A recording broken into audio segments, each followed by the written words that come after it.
奇站内有一个逐玉心动名场面的投票，你们可以一起来猜一下最受欢迎的名场面是什么 ？Top One 最受欢迎的名场面，那你可以说在哪个阶段吗？哪个阶段？可能稍微前面一点点。前面的阶段，西湖酱是吧？那是在床上吗？那是在床上吗？不是，这是谢征生病。西湖酱我一直生着病。对，但是那个场景是他在床上，我在哪儿？我在床下。算也不算，你再猜猜。算也不算啊。是吃。说对了一半，但没全对。说对了一半，不会是那个陈皮糖吧？不会吧？看来你们心里面最甜的是陈皮糖。那只能说他心里。那你说一个。哈哈，就问到我了，是不是？正果。我刚想哦，我觉得那儿很甜，就是你帮我要到地契那儿。把地契给你那个。对对对。哦。就可能长夜很感动，就是第一次。但其实，在爱奇艺站内最受欢迎的是，他是我的夫婿，我樊长玉名正言顺的男人。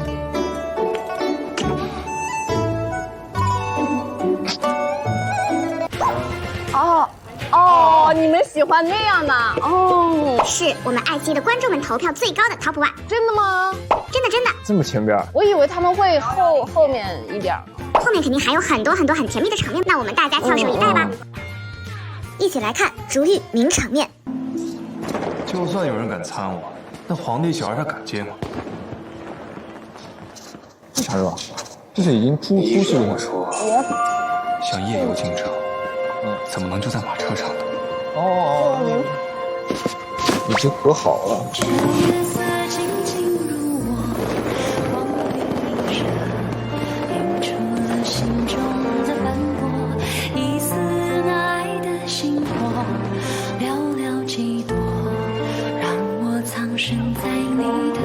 其实我特别感谢这个烟花的颜色。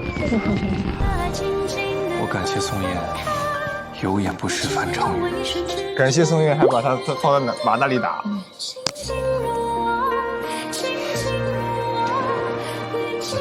你曾经说哇，我这块璞玉，天哪，这个曲子配上，但我现在才知晓，你才是那块玉。也还。其实这一段已经是我们比较后期了，两个人已经就是非常安稳的时候，对，情到浓时的时候。对，这一段就是谢征对常玉的表白。对，而且要带他夜游京城嘛，他一直是樊长玉的一个愿望。对，所以说其实谢征在这一场戏是借这个跟樊长玉诉说了自己的心肠，而且他的内容很点题。还有刚刚那首歌特别配，是不是？是吧？当时谢征对樊长玉还说了一句表白的话：“长玉，你才是那块璞玉，啊哈，我母亲也是我母亲。”刚好是小田现在在拍的剧里面的妈妈。哦，是吗？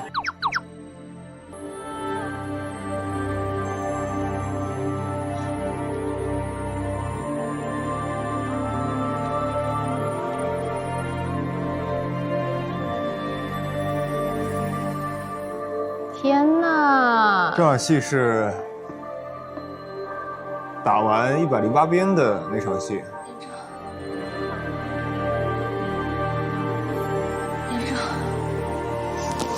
天哪！连正，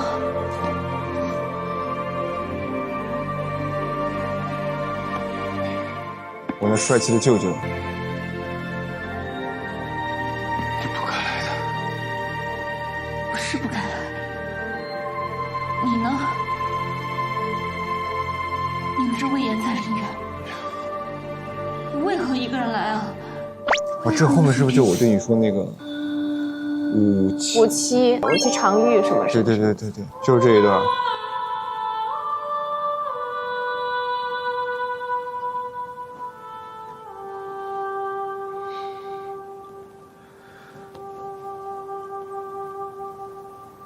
父母荣禀，凡是常玉，临安人士，儿民在旦夕之时，为他所救。天哪！现在在回顾来时路了。之际，得他所爱，儿在战场10余年了，从不觉得自己还活着。是他，别嘛，放居身兼职的。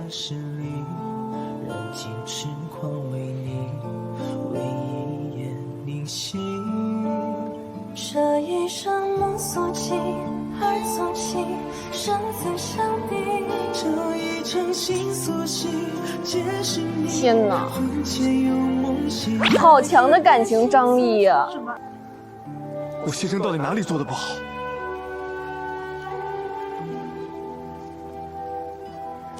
这是我怎么会不喜欢你呢？若我不喜欢你，会来找你吗？我会担心你受伤，替你上战场。你喜欢的是严正。我想清楚了，不管你是严正还是谢征，我都喜欢。你这是他想的好清楚。在哄我？哪有哄你，都是真心话。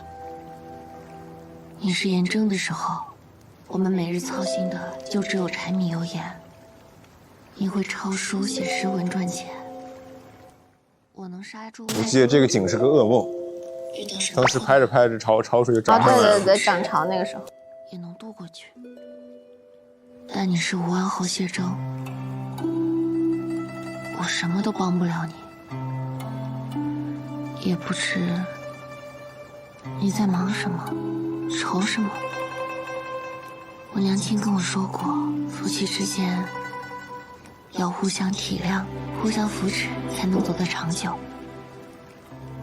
那些怨偶都是还没学会体谅就过完一辈子的，感情什么的早就消磨光了。我不想这样。哇，张宇，他们两个的现在的恋爱模式好健康哦都，是虚妄，之前就拉扯的不行，才最重要。我当然两个人通了。不用那些弯弯绕绕了，对，然后他们两个非常一刀两断，直接的去交流，表达自己的心意。都张嘴了。弟弟说你想和我一起回临安重建我们的家，我又不是石头做的，也会感动，也会舍不得。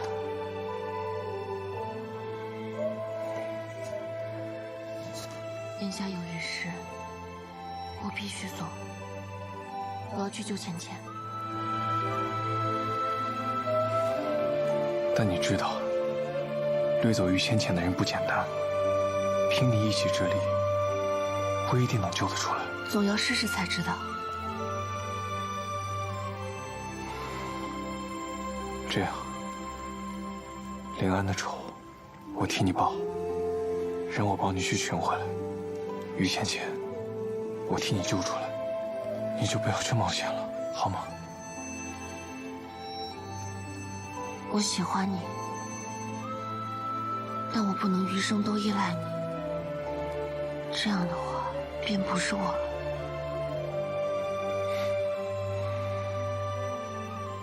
好，我知道，只要你做了决定，肯定不会轻易改变的。这场戏我到后边，其实谢征跟常玉说开了之后的感情观还是挺健康的。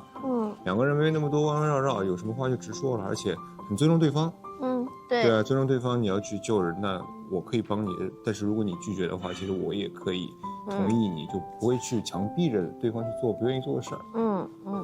我们今天也请到了一位非常非常重磅的惊喜嘉宾，太重磅了！小田、林鹤，请用属于你们的方式来召唤一下我们曾导出场吧。今天大老爷，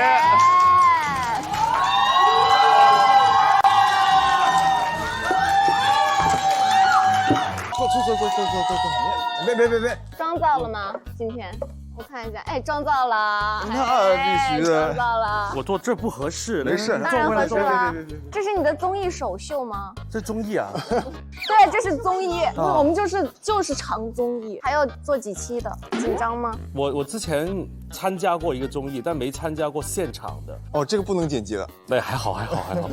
直播行了。从细节一起来品竹玉。大家看完竹玉都感慨导演好会拍。那今天我们也有幸邀请到了曾庆杰导演和我们的2位主演林赫、小田，一起来聊一聊竹玉当中那些隐藏的细节和用心的设计吧。能不能先聊一聊朱雀神图的光影运用？曾导是怎么做到让小田和林赫都在猪圈里出了神图的呢？这必须得曾导来细说。首先，那个猪圈也不是真的猪圈嘛，就我们自己搭的猪圈。大家看到的，其实呈现出来的效果就是这样。有一些我自己觉得还挺重要的一些小细节。其实那场戏是属于他们2个人之间建立的第一份，都不能叫做感情，只能叫信任吧。一个刚打完仗、刚受完伤，就像是一个非常强大的野兽，但是他伤了，这个时候其实这个野兽是最凶狠的，谁来可能都会咬他一口的那种感觉。樊长玉顶着很多压力把他救了，刚好在一个猪圈里面再推开一些杂乱的东西，樊长玉就像一束光一样照到他脸。当时我们的想法就是这样。而且为什么一定是猪圈？我觉得猪圈这个东西正好也是樊长玉一直心心念念要办起来的一个东西，所以其实它是很有意义的，很有象征性的。确实也有一些反差在里面。如果不是在猪圈里面，反差也没那么大。是，所以就想，但是我们那个时候没想过，我们拍出来其实比我想象中还要好。你自己拍的，你自己也不知道，绝了，只能说他在谦虚。没有我很装，我就不会告诉他们拍得很好，我就也就这样。哦，原来是这样，也就这样。但我内心里面是很开心的。哇牛啊！然后就还可以更好，可以更好，就都是这样。精益求精。其实也是拍出了神迹的感觉。大家都说小田那一幕是神明少女，林赫的落难侯爷也让人忍不住的心疼。常玉出场在雪地里簪子掉落的那场戏，是一个非常非常细节的小设计，能不能给我们展开的聊一聊呢？那个我们在化妆间的时候都聊过很多次，但有一个细节就是我想强调一下，其实樊长玉不是因为这个簪子去救他，他反而是反过来，他是因为回去救他才找回他的簪子。没错。我觉得这个点是很重要，他是自己本身就是一个很善良的人，他也知道自己的处境，但是还是在抉择的时候，天使与恶魔在头上旋转的时候，可能就想着还是要扑回去。就正是因为他扑回去，他自己在说啊，我的簪子原来掉在了这里，不然的话我的簪子可能就不见了，就我自己最心心念念的东西就不见了，反而是因为自己的善良而重新又得到了一个眷顾，或者说叫做他母亲的庇佑吧。就我们当时想的还算是挺清楚的。除了这个，但这后面的簪子其实也一直都是小说里面，我们经常在看观众对这部小说的一些评价，这钩子不能丢哈，把它变得更圆满吧。簪子在剧里面其实是推着2个人的感情往前走的。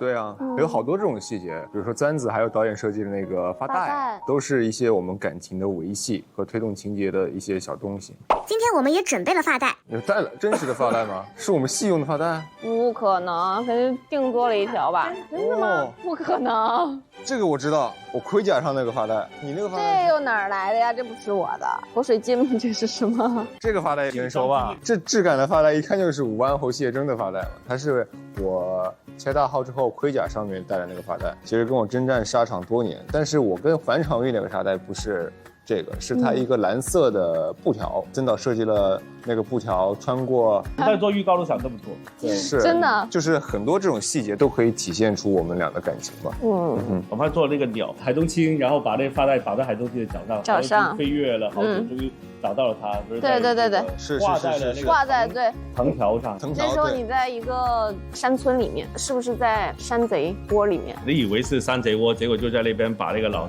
妪给背了出来的那个时候。哦，对，是刮痧啊。刮痧。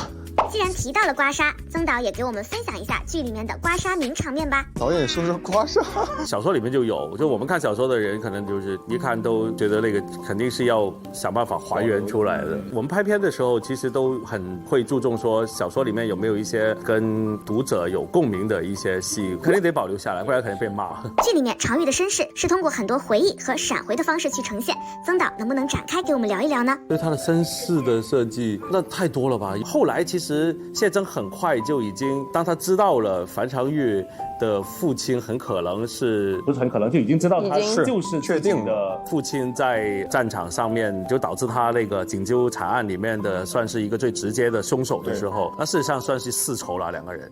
但事实上谢珍又会很快的调整好自己，觉得这里面肯定是有算计跟阴谋，而没有把这件事情怪罪到自己的伴侣身上。那这件事情为什么他会那么快的去这样？其实跟他的父母对樊长玉的教育其实有巨大关系的，因为他跟他相处的过程当中，就会发现他的父亲啊、母亲其实一直跟他去强调跟说的那些东西，都不是说仇恨有关系的，反而是非常美好的教育。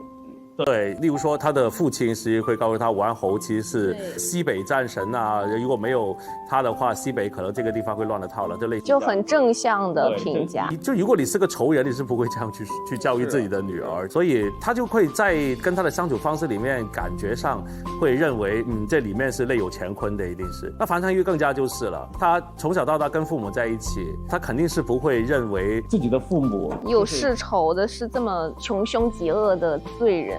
对，他们的罪一定是，要不就是有苦衷的，对，要不就是应该是有苦衷，而且有一种就是自己父母对自己有这么良好的一种教育的情况之下，一定不会是坏人，所以这个点还是蛮重要的。在给男主拍梦魇的时候，导演用了明暗交替的手法，谢峥一次次的穿过蓝色的染布条。那个时候就拍的挺懵的，时候也不知道我在拍啥。我只知道导演要给我搞一个特别牛的转场，但是导演怎么去衔接，其实我只有在后面看到正片的时候才看到，就是蓝色，就是那个蓝白布条，然后冷光色的那个画面之后，我一伸手到暖色的回忆的妈妈那个状态，很牛，一般人想不到这个转场，真的是神级转场。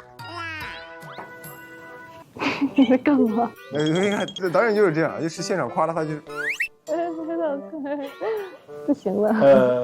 你看，那个确实有点设计在里面，就是想到了一下，我不知道人家能不能干啥呀？我不知道人家能不能解读得出来，就是说蓝白的这个东西，事实上是谢峥上吊的母亲的裙摆。我们在现场也讨论过这个事儿，观众不一定能够那么轻易的就看得明白这个点。我觉得可以说一下，这其实有一天一个小孩，他只有几岁，然后一推开房门。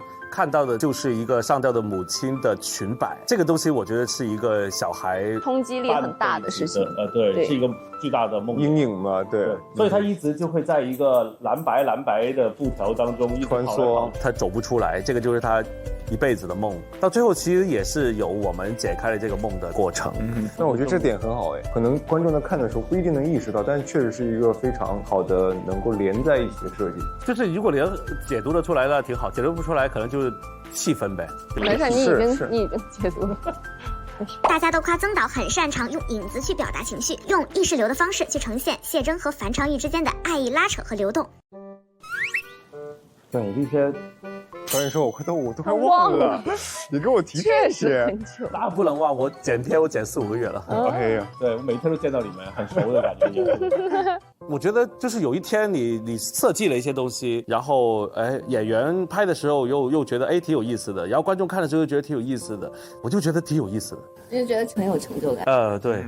如果你想了一个东西，然后演员演也尴尬，然后拍也尴尬，观众看也更尴尬，就很尴尬。想出来的东西，其实就是我们在现场曾导、我、小田儿，我们3个人在走戏的时候，一般都会达成一个比较平衡的共识，这样的拍出来戏会很自然。导演也给了我们很多细节上的指导，把这些细节连在一起之后，这场戏就会变得更加的细腻。